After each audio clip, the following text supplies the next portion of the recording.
Alright, last problem here. We are dealing with a quadratic inequality. So we're going to have to do a little bit of work here. First we're going to have to distribute. So let's see, we'll subtract x, that turns into a plus 1 greater than negative x squared minus x. Alright, we want to gather up all our terms, so we'll probably just move everything to one side.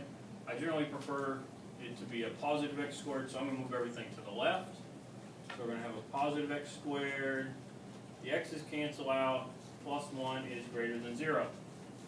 Okay, so we can't solve this in normal fashion of a regular quadratic, where you just do quadratic formula and you get two answers here, because it is an inequality. So we're going to do basically like some test points. You can just pick some points, plug them in, and find out which statements give you a true or false statement. Usually you call this a sign chart.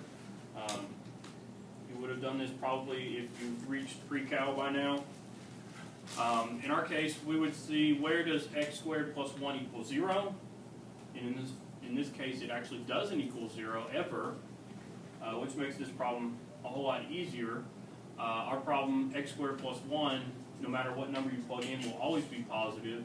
So in our case, it's all real numbers.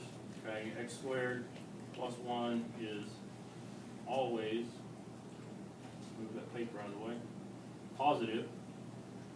So this is going to be true for all real numbers, which is going to be A.